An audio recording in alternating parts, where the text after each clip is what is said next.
자, 오늘 사람의 주된 목적에 대해서 배울 텐데요.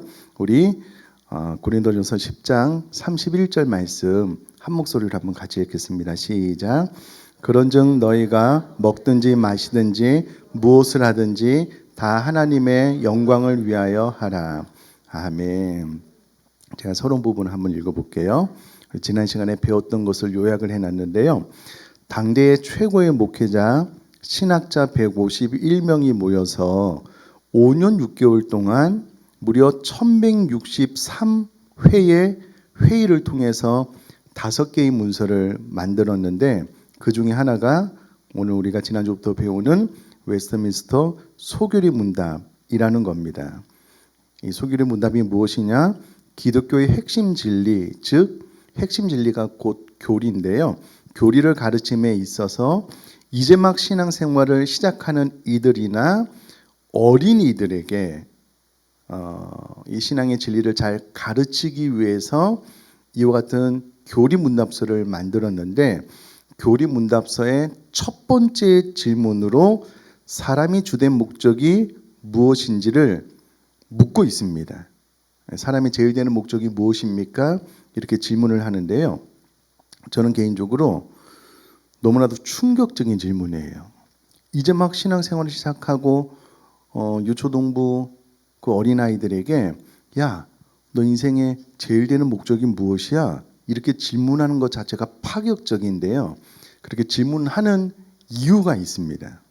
이제 이 질문이 의미하는 바, 또 대답이 의미하는 바가 무엇인지 살펴보려고 하는데요.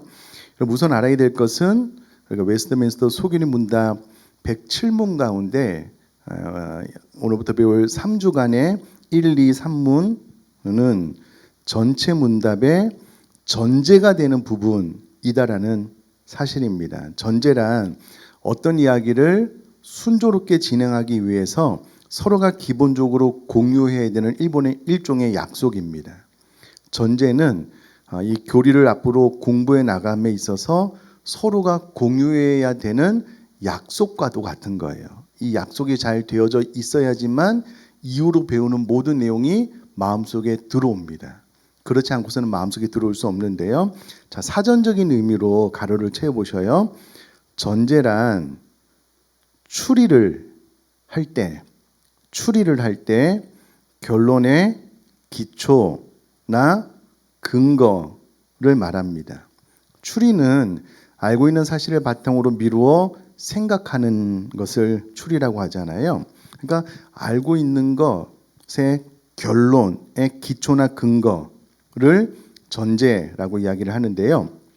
1문에서 3문이 그런 역할을 한다라는 겁니다. 만약 서로 전제가 다르다면은요, 이야기는 제자리 걸음을 할 수밖에 없다라는 거예요. 그래서 소교리 문답 1문에서 3문에 대해서 우리 모두가 진정으로 예, 그렇습니다. 동의가 될 때에 제대로 된 웨스트민스터 소교리 문답을 비로소 배울 수 있다라는 거예요. 그러니까 1, 2, 3문이 너무나도 중요하고요.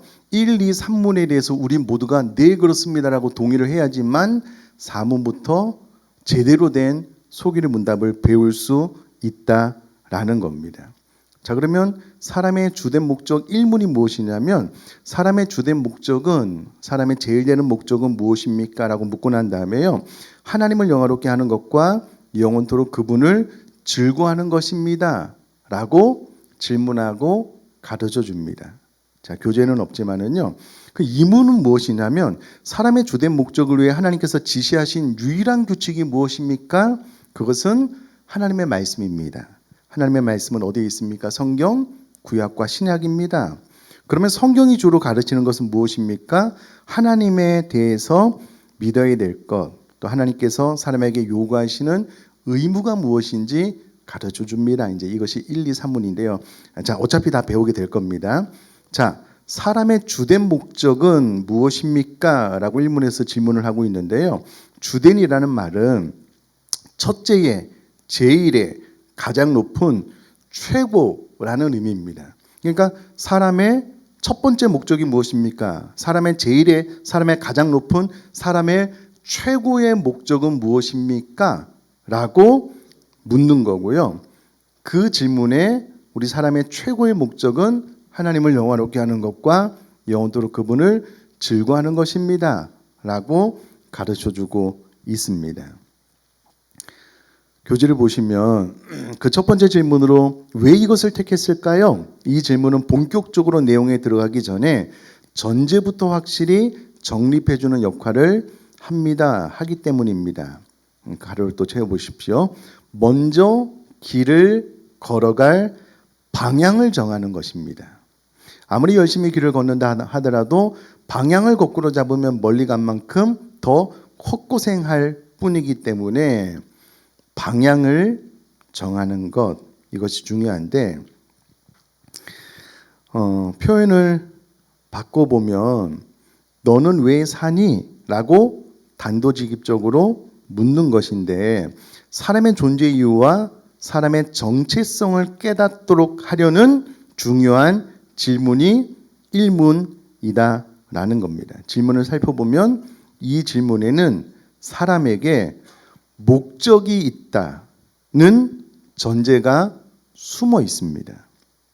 왜냐하면 질문 자체가 사람의 제일 되는 목적이 무엇입니까? 라고 질문을 했기 때문에 이 질문에게는 사람에게는 인생에 목적이 있다라는 것을 가르쳐주고 있다라는 거예요.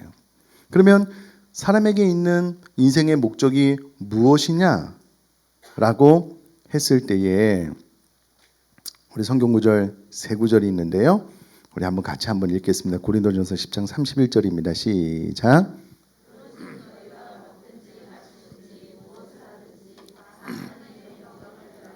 이 백성 시작. 이 백성은 내가 나를 위하여 지었나니 나를 찬송하게 하려 함이니라. 밑에 거도요. 일의 결국을 다 들었으니 하나님을 경외하고 그의 명령들을 지킬지어다. 이것이 모든 사람의 본분이니라. 아멘. 정말 인간에게 목적이 필요한가? 그냥 살면 되지. 뭐 목적이 굳이 필요한가? 이런 의문을 가지는 사람들이 있다는 거예요.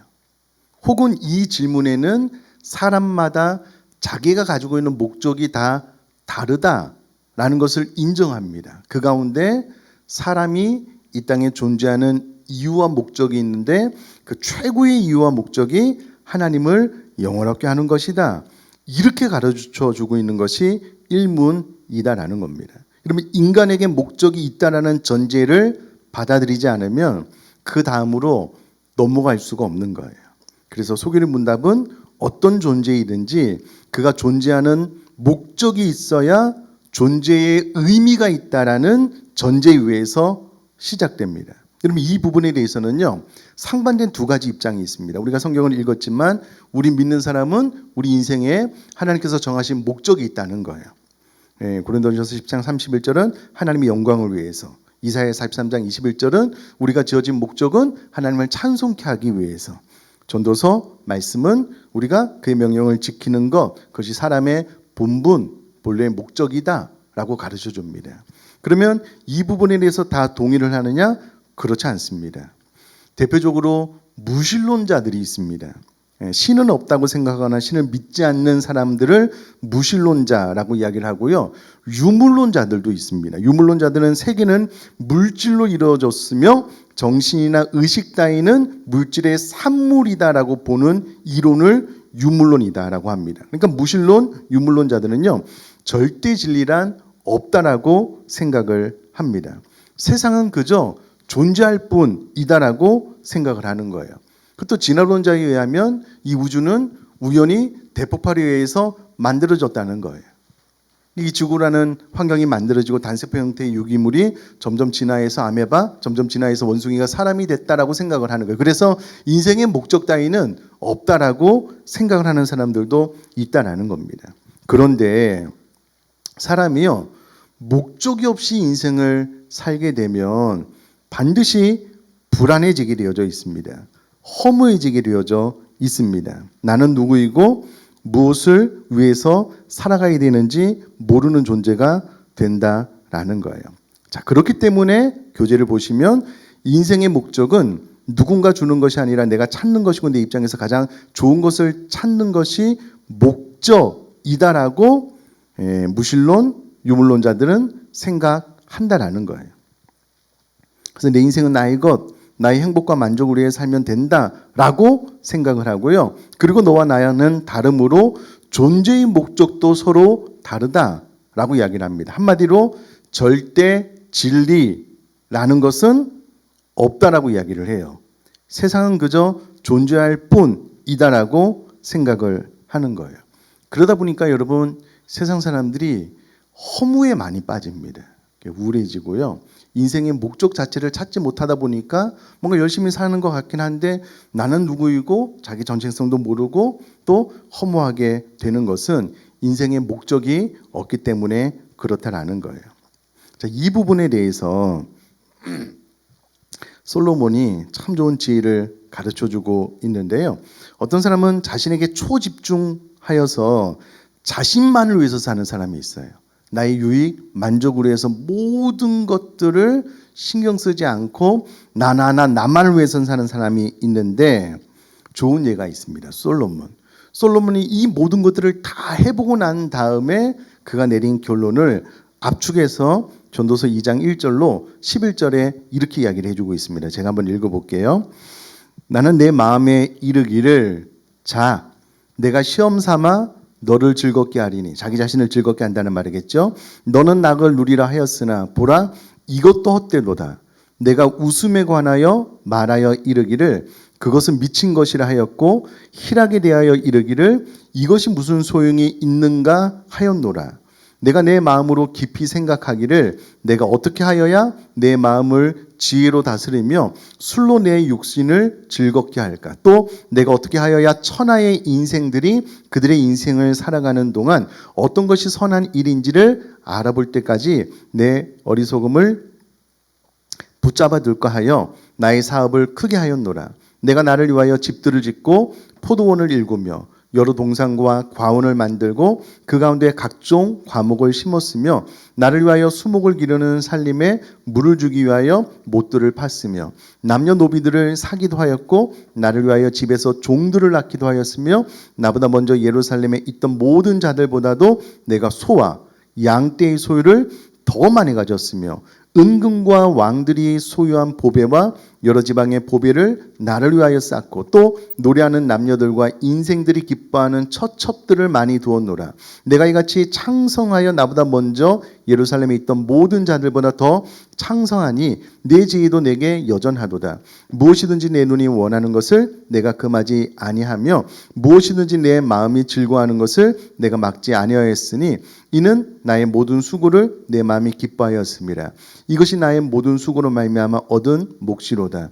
그 후에 내가 생각해 본즉 내 손으로 한 모든 일과 내가 수고한 모든 것이 다 헛되어 바람을 잡는 것이며 해 아래에서 무익한 것이로다. 아멘. 그럼 전도서 2장 1절부터 11절까지 읽어보면은요, 사람이 할 수 있는 모든 종류의 쾌락을 그것도 거침없이 제한 없이 솔로몬이 다 추구해보고 누려봤다는 거예요. 그런데 그것에 대한 결론은 다 바람을 잡는 것이며 해 아래에서 무익한 것이다. 다 헛된 것이다. 라는 결론을 얻었다라는 거예요. 그러면 이것은 인생 자체가 그렇다라는 의미가 아니고요. 하나님을 떠난 인생, 하나님의 영광을 구하지 않는 인생, 하나님의 은혜를 공급하지 않는 인생은 이와 같이 허무에 빠질 수밖에 없다라는 이야기를 솔로몬이 하고 있는 겁니다. 그러면서 솔로몬이 내린 삶의 결론입니다. 전도서 12장 13절 말씀 같이 읽겠습니다. 시작. 일의 결국을 다 들었으니 하나님을 경외하고 그의 명령들을 지킬지어다. 이것이 모든 사람의 본분이니라. 아멘. 여러분, 성경은 사람에게, 인생에게 분명한 목적이 있다라고 가르칩니다. 정확하게 가르치고 있습니다. 사람이 살아가면서 가져야 될 가장 중요한 목적, 인생이 추구해야 될 최고의 선, 최고의 목적이 있다라고 못 박아서 이야기를 하고 있는 것이죠. 자, 그렇다면 그것이 무엇이냐라고 했을 때에 두 가지로 말을 하는데요. 하나님을 영화롭게 하는 것과 영원토록 그분을 즐거워하는 것이다 라고 이야기를 합니다. 아마 저에게는 이 부분을 늘 강조해서 우리 성도님들 다 암송하실 텐데요. 제가 한번 질문을 해볼 테니까 대답을 해보시면 좋겠습니다. 사람의 제일 되는 목적이 무엇입니까? 감사합니다. 이 정도는 딱 암송을 해서 말할 수 있으면 좋겠습니다. 이것이 내 삶의 가치가 될 수 있도록 암송을 하면 안 잃어버리거든요. 하나님을 영화롭게 하는 것과 영원토록 그분을 즐거워하는 것. 자, 그러면 하나님을 영화롭게 한다는 것이 어떤 의미냐라고 했을 때에 여러분 또 가로를 채워보시면 좋겠습니다. 이것은 나의 삶과 하나님의 영광 사이에 어떤 연관성이 있다는 것을 가르칩니다. 이 대답은 나의 삶의 목적이 바로 하나님을 영화롭게 하는 것이라고 가르칩니다. 하나님의 영광을 위해서 내가 살아간다는 것입니다. 계속해서요. 우선 기억할 것은 하나님은 그 스스로 이미 충분히 영화로운 분이라는 사실입니다. 우리가 그분께 영광을 돌려드려야만, 우리가 무엇을 해야만 그분이 영화로워지는 것이 아닙니다. 인간이 그분의 영화로움을 더하거나 덜할 수 없습니다. 그러므로 하나님께서 마치 무엇이 부족한, 또 가로를 채워보시면 좋겠습니다. 그러므로 하나님께서는 마치 무엇이 부족한 것처럼 우리가 하나님께 영광을 돌려드리기까지 기다리고 계신다는 식으로 생각해서는 안 됩니다. 자, 우리 사도행전 17장 25절 말씀을 같이 읽겠습니다. 시작. 또 무엇이 부족한 것처럼 사람의 손으로 섬김을 받으시는 것이 아니니 이는 만민에게 생명과 호흡과 만물을 친히 주시는 이심이라. 아멘. 그러나 그럼에도 불구하고 우리를 창조하신 하나님은 우리의 모든 삶을 통해서 하나님을 영화롭게 하기를 기대하셨고 이것을 인생의 목적으로 주셨습니다.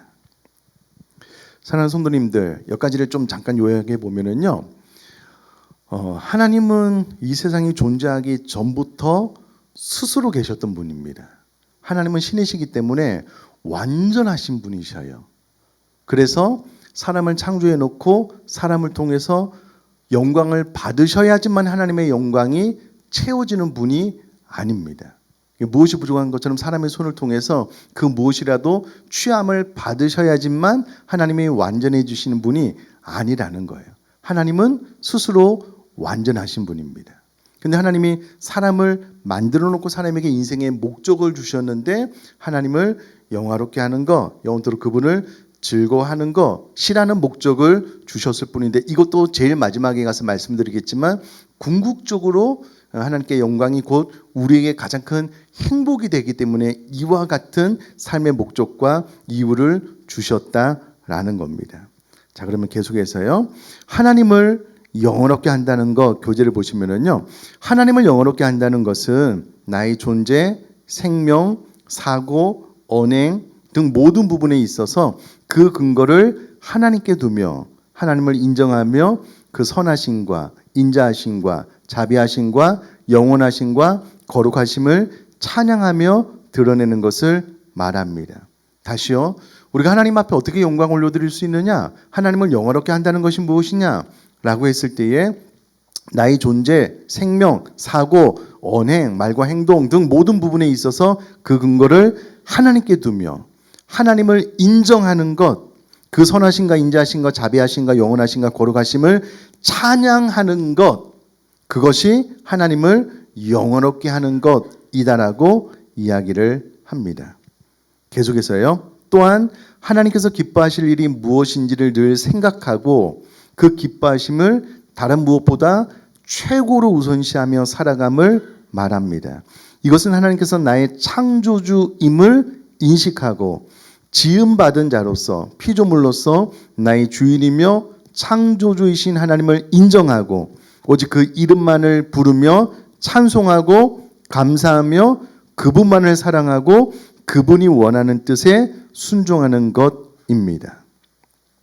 이것이 하나님을 영원롭게 하는 방법이다라는 거예요. 그러니까 우리들의 의식 속에 하나님은 창조주, 우리들은 피조물, 하나님의 선하심을 계속 간증하는 거예요. 감사하는 거예요. 찬양하는 겁니다. 이것을 일상에서 늘 의식하는 거예요.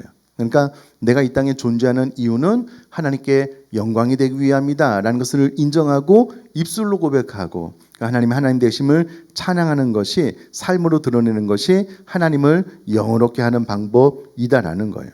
그러니까 범사의 하나님을 인정하고 오늘 살아서 숨쉬고 먹고 자고 일하며 심지어 내가 생각하고 존재하는 모든 것들이 다 하나님의 은혜입니다라는 것을 인정하고 말하고 고백하는 것이 하나님을 영원롭게 하는 방법이다라는 거예요.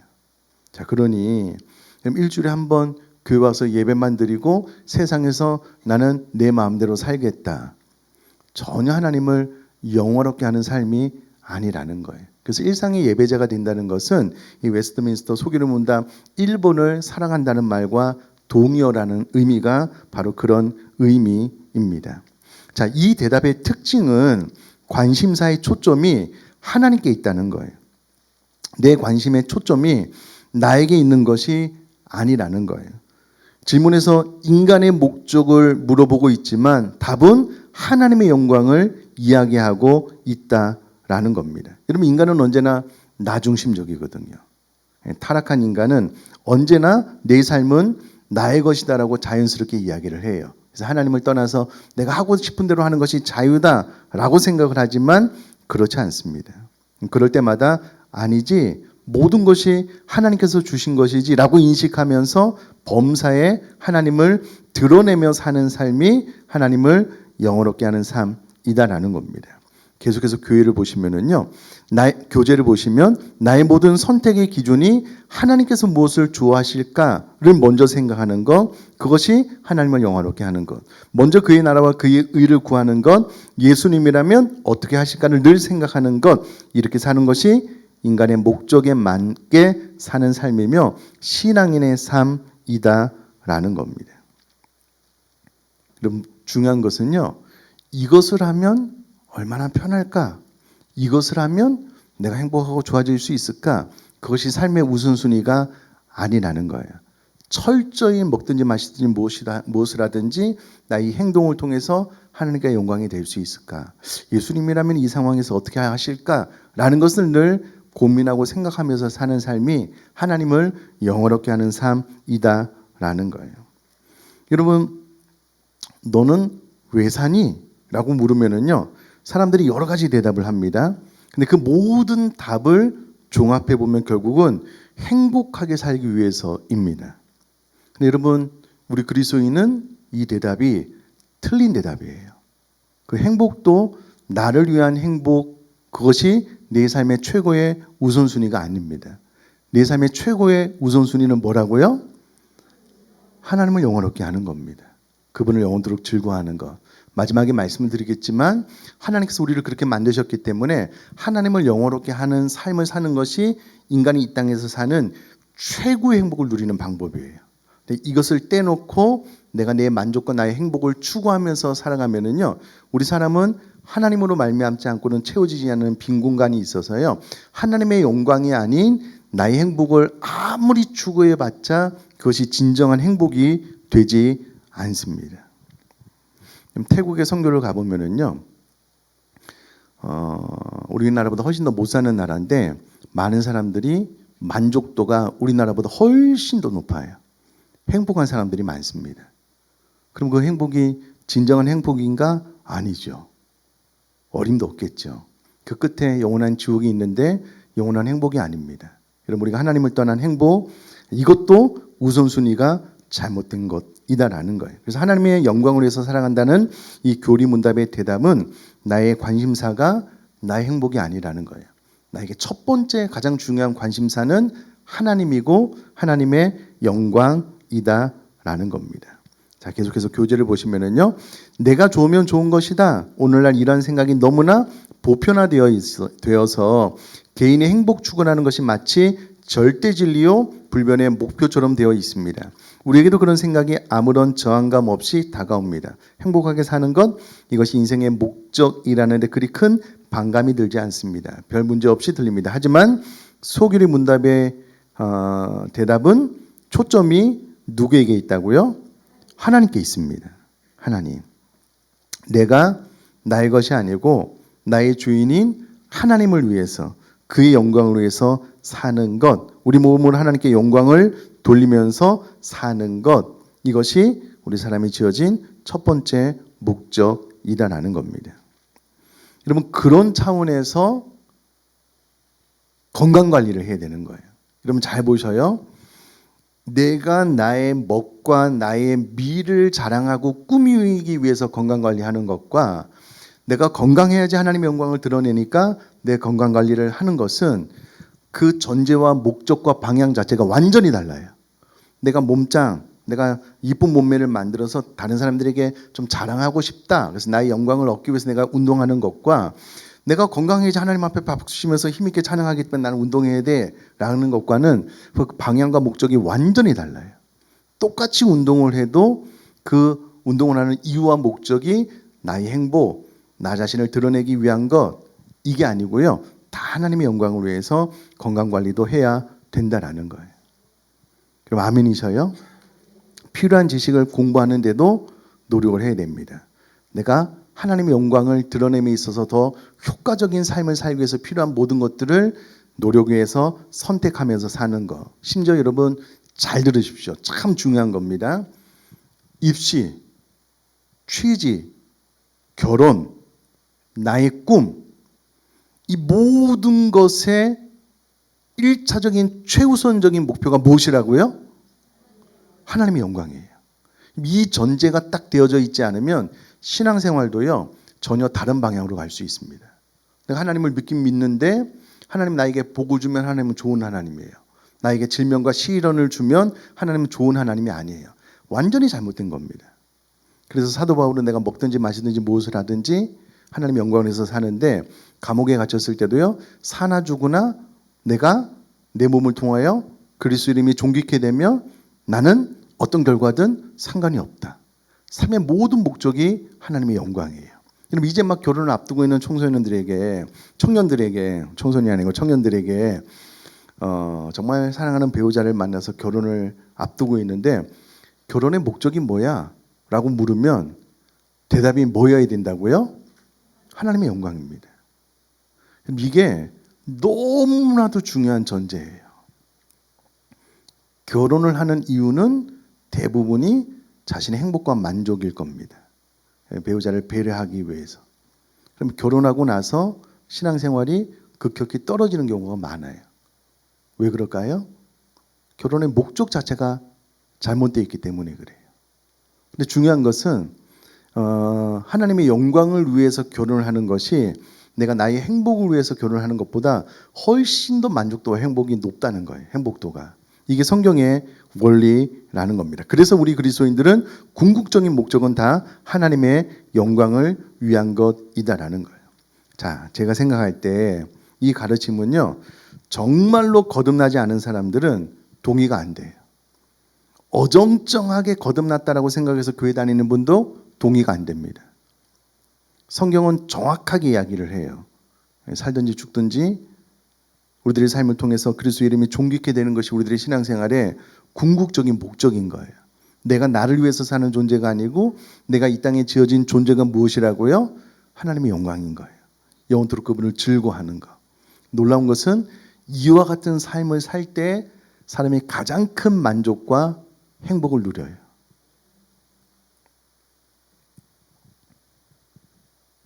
박한철 선교사님이 네팔에서 사역을 하시는데 오랫동안 혼자 계셔요. 모니카 사모님은 한국에 계시잖아요. 이제 자녀들이 이제 네팔에서는 더 이상 상급 학교가 없기 때문에 부득불 자녀들이 한국에 나왔는데 또 자녀들을 또 모니카 사모님 좀 돌봐야 되기 때문에 홀로 계시잖아요. 따로. 여러분 박기룡 선교사님 공부하는 거 진짜 어렵고 힘들었대요. 또 비자 문제 때문에 또 김은호 선생님 또 한국에 또 잠깐 나오시고 이제 곧 1, 2월 되면 또 박기룡 선교사님도 한국에 잠깐 나오셔야 되는데요. 그 모든 삶이 쉽지 않습니다. 제가 어제 김영광 선교사님에게 또 이제 선교 편지를 제가 몇 년 동안 후원했기 때문에 늘 또 받고 또 나누고 하는데요. 정말 어렵대요. 마음 다해서 사랑을 해도요. 어떤 외지인에 대한 불신, 배신감 많이 느낀대요. 사모님은 건강이 좋지 않거든요. 힘든 시간을 보내고 있거든요. 그 모든 시간이 행복해요. 힘들지만 만족스럽습니다. 왜 그런지 아셔요? 왜냐면 삶 자체가 하나님의 영광을 위하여 삶을 살아가기 때문에 그래요. 훨씬 더 보람됩니다. 그러면 한국이라는 안정된 상황 가운데 하루를 허투루 보낼 때 많죠. 허무하게 보낼 때 많죠. 한국이라는 안정된 생활 속에서 하루를 마감하고 내가 하루를 알차게 살지 못한 거에 대한 공허한 마음이 들 때가 많잖아요. 오히려 이 예수님단 이게 책 같은 거나 이렇게 선교에 대한 책을 읽어보면은요, 그 아프리카 오지 심지어는 식인종들에게 복음을 증가하는 선교사님이 계시거든요. 아침에 자녀들을 축복하면서 선교지로 가요. 못 돌아올 수도 있거든요. 자녀들이 축복하고 기도해줘요. 잘 다녀오라고. 와야지 오는 거예요. 못 오는 경우도 있습니다. 가족들이 그곳에서 물론 다는 아니겠지만 정말 성령으로 거듭나서 하나님께서 은혜 주신 분들은 그 사역을 보람되게 해요. 브라질에서 사역하는 동기 목사님 교회 마당에서 마약이 발견이 돼요. 얼마 전에 사모님이랑 사격술 연습하고 왔대요. 자기 자신을 지키기 위해서 그 사진을 보내주셨어요. 그래도 그곳에서 사역하는 것이 감사하대요. 감사하대요. 하나님의 영광을 위해서 살면은요, 모든 환경을 다 뛰어넘어요. 마치 사도 바울이 감옥에서 언제 풀려날지 모르지만 하나님의 영광을 위해서 살아가는 그 삶의 이유가 충족되니까는요, 나는 사는지 죽는지 나 그거 별로 관심 없다. 내가 죽어서 하나님의 영광이 드러난다면 나는 그거 좋다. 더 좋은 천국 가기 때문에. 삶의 목적이 분명하니까 어떤 환경에도 흔들리지 않아요.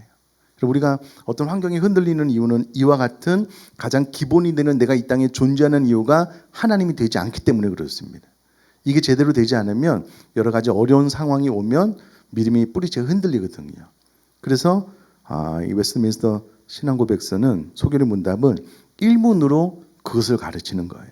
이 전제가 되어야만 이후로 가르치는 모든 것들을 잘 흡수하고 배울 수 있어요. 그러면 진정한 의미에서 하나님을 영화롭게 하는 것이 내가 이 땅에 존재하는 이유다라는 부분에 동의할 수 있기를 주님의 이름으로 축복합니다. 꼭 그렇게 되시면 좋겠어요. 여러분 잘 보셔요. 이게 되시는 분은 원치 않게 뜻하지 않게 내 삶 가운데 질병이 와서 죽을 위기를 넘기잖아요. 그래도 이게 되시는 분은 이 상황 가운데 믿음이 흔들리지가 않아요. 근데 이게 안 되면은요, 여지없이 흔들려요. 눈에 넣어도 아프지 않은 자녀들, 여러분 전쟁으로 얼마나 많은 아이들이 죽는지 아셔요? 교통사고로. 믿는 사람들의 자녀도 죽습니다. 그러면 그 모든 것들이 하나님의 뜻 안에서 일어난다. 그리고 나는 하나님의 피조물이기 때문에 그 모든 것들을 하나님께서 다스리고 통치하시는데 하나님은 선하시다라는 것을 인정하지 않으면은요, 미쳐버리는 거예요. 진짜요. 신앙에 있어서 많은 위기, 어려움, 환난을 만날 수밖에 없어요. 그래서 일문에서 이거를 가르치는 거예요. 어린애들에게. 이제 막 거듭난 사람들에게. 이 전제, 이 부분을 통과하지 않으면은요, 신앙의 일정한 수준으로 올라가서 하나님께서 시련을 주시면 여지없이 흔들리거든요. 예를 들어서 이스라엘 백성들처럼 엄청난 기적을 봤는데 광야에서 3일길 걷다가 물을 얻지 못하면 바로 원망해요. 바로 불평해요. 하나님이 내 삶의 주인입니다. 내가 광야에서 죽어도 상관이 없습니다. 이런 개념이 없으니까는요, 바로 원망해요. 또 뭐 하늘에서 만나 내리면 어우 좋고, 또 조금 먹으니까 질리거든요. 또 그것 때문에 불평하고. 이게 하나님께서 주인 되지 않았기 때문에 그렇습니다. 이 일문에 대한 대답이 정확하지 않기 때문에 그렇다라는 겁니다. 자, 이제 그런 의미들을 좀 살펴봤고요. 또 하나는 영원토록 그분을 즐거워하는 것인데요. 1문의 두 번째 대답은 인간의 주된 목적이 하나님을 즐거워하는 것이라고 가르칩니다. 제가 계속 읽어볼게요. 그분을 즐거워하다니 어떻게 이것이 인간의 목적이 될 수 있을까요? 이 말은 나의 모든 생각과 마음과 정신을 하나님께만 집중시키고 그분의 뜻과 행하심을 기대하고 원하며 어떠한 상황에서도 그 뜻에 적극적으로 자발적으로 따르는 것을 즐거워하는 것을 말합니다. 아니보다 직설적으로 말하면 하나님 자신을 즐거워하는 것입니다. 가로를 채워놓으셨죠? 하나님 자신을 즐거워하는 것입니다. 조금만 더 읽어볼게요. 이것은 우리가 진정으로 사랑하는 사람을 떠올려 보면 이해하는 데 도움이 될 것입니다. 즐거워한다는 것은 다른 말로 표현하면 사랑을 한다는 것과도 같습니다. 따라서 하나님을 즐거워한다는 것은 하나님 그분 자신을 사랑하고 그분과 함께 있는 것을 좋아하는 것입니다. 사랑하고 좋아하는 것입니다. 우리가 하나님을 진정으로 사랑하게 될 때 그때 느낄 수 있는 감정을 즐거워하다라는 말로 표현한 것입니다. 진정한 사랑이란 그 사람의 있는 그대로를 좋아하는 것이지 그 사람이 가진 돈이나 배경, 사회적 조건을 좋아하는 것이 아닙니다. 마찬가지로 하나님을 사랑한다는 것은 그분이 주시는 선물, 복, 내가 갖고 싶은 이 땅의 것들을 얻게 되는 것 등에 눈 돌리는 것이 아니라 그분 자신을 즐거워하는 것입니다.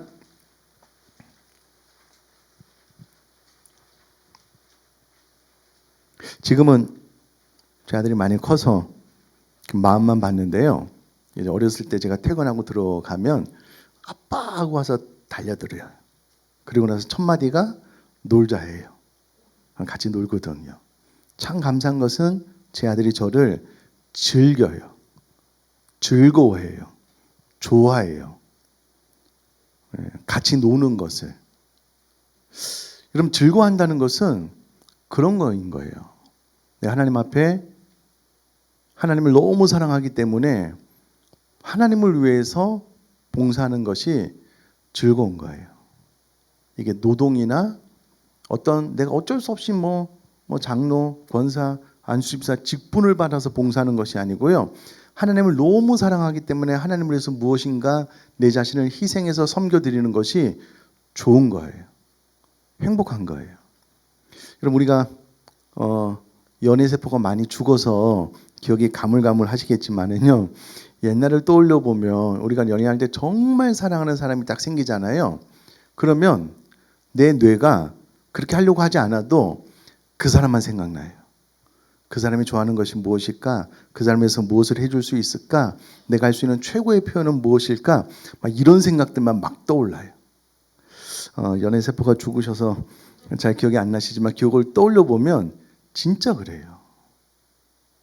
지금도 제가 생각을 해보면 제가 제 아내를 많이 사랑했나 봐요. 제가 군대 입대할 때 지금은 이제 막 핸드폰도 주잖아요. 제가 아는 선배님에게 한 주에 한 통씩 우체통에 좀 넣어 주십시오라고 몇 주를 제가 편지를 보냈어요. 훈련소 기간 끝나고 나서 제가 편지 쓸 수 있을 때까지. 그래서 제 아내가 제가 군대 가고 나서 편지가 왔는데 처음에는 받을 수 있잖아요. 그 둘째 주, 셋째 주 계속 편지가 오니까 깜짝 놀랐대요. 제가 대단하지 않습니까? 어떻게 그런 생각을 했는지 몰라요. 사랑하면 뭔가를 해주고 싶어요. 진짜 하나님을 사랑하면은요, 하나님 앞에 내가 할 수 있는 최고를 해드리고 싶어요. 성경에 마리아 같은 경우에는 300데나리온이나 되는 향유옥합을 깨뜨려서 하나님 앞에, 주님 앞에 드리고 싶은 거예요. 주변에서 너 미쳤냐? 그 팔아서 가는 사람들이 나눠주지 들리지도 않아요.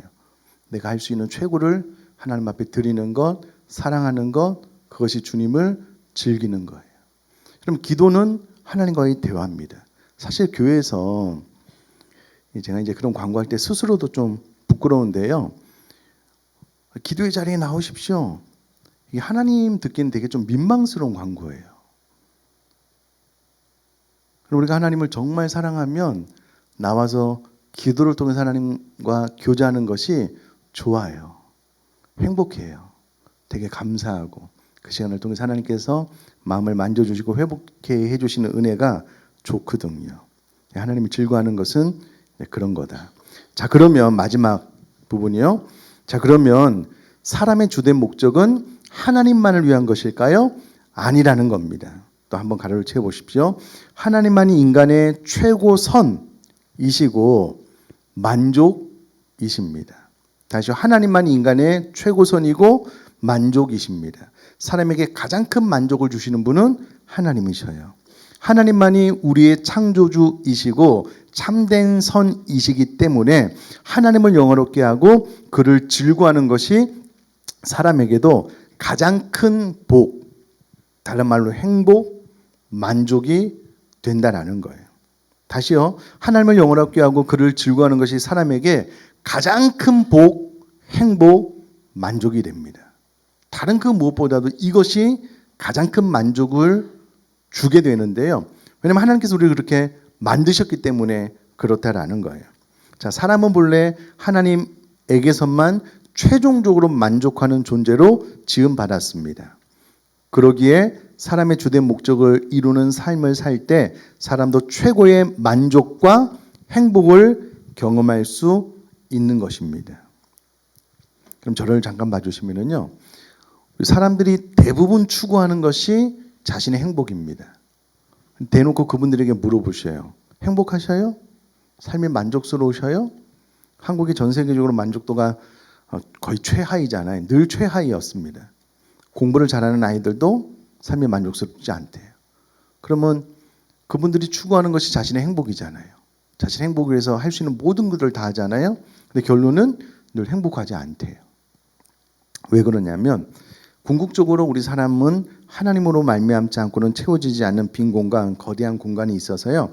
하나님의 영광을 위해서 살 때만 참된 만족, 영적인 만족을 얻을 수 있기 때문에 그렇습니다. 행복도 마찬가지입니다. 그래서 이 사람은 일문에 말하는 하나님을 영화롭게 하는 삶, 영원토록 그분을 즐거워하는 사랑하는 삶을 살 때 우리 사람도 최고의 만족을 누릴 수 있습니다. 자, 계속해서요. 다음으로 인간에게 저런 목적을 주신 이유. 왜 사람을 만들고 사람의 제일 되는 목적을 하나님을 영화롭게 하는 것, 영원토록 그분을 즐거워하는 것으로 주셨을까? 라고 질문을 던져봤을 때 그 이유를 하나님의 사랑이라는 두 글자에서 찾아야 합니다. 하나님은 우리에게 쓸데없는 규칙을 만들어서 귀찮게 하시는 분이 아닙니다. 선하고 인자하신 하나님께서 자신의 피조물인 인간에게 자신과 서로 사랑하는 관계가 되자고 프로포즈 하시는 것입니다. 하나님께서는 최고의 영원하신 존재이신데도 피조물에 불과한 인간에게 다가오셔서 마치 대등한 존재인 것처럼 서로 사랑하자고 하십니다. 즉 이것은 차원이 다른 존재 간의 사랑 이야기입니다. 하나님을 영원롭게 하는 것이 인간의 목적이라고 해서 그것이 마치 신과 인간의 계약이나 의무관계, 주종관계, 조건을 따지는 관계, 짐으로 여겨지는 관계로 인식하지 말아야 합니다. 이것은 우리를 향한 하나님의 사랑이고 우리를 향한 최고의 복, 행복, 만족입니다. 우리가 지금까지 뭐 배웠냐면요. 사람의 주된 목적이 무엇이라고요? 영원토록 그분을 즐거워하는 것. 이 한 문장 배웠습니다. 이 한 문장 안에 이와 같은 놀라운 의미가 포함이 되어져 있구나라는 것을 배웠고요. 이제 누구라도 지나가다가 사람의 제일 되는 목적이 뭐야? 그럼 대답이 뭐라고요? 영원토록 그분을 즐거워하는 것. 그럼 중요한 것은 이것이 교리가 그렇게 말하니까 앵무새처럼 대답하는 것이 아니고요. 정말 내 마음 중심에 내가 이 땅에 존재하는 이유와 목적이 무엇인가? 내 마음속 깊숙한 곳에서 우러나오는 대답이 네, 나는 하나님을 영화롭게 하기 위해서입니다. 내가 살든지 죽든지 하나님께서 혹시 내 삶을 깨트려 내 안에 그리스도라는 보배가 드러나기를 원하신다면 내가 그것을 원합니다. 이게 진짜 깊은 신앙의 고백이거든요. 또 그분을 영원토록 즐거워하는 것, 즐기는 것, 사랑하는 것, 그것을 위해서 최우선순위 목표를 두고 살아갈 수 있는 저와 여러분 될 수 있기를 주님의 이름으로 축복합니다.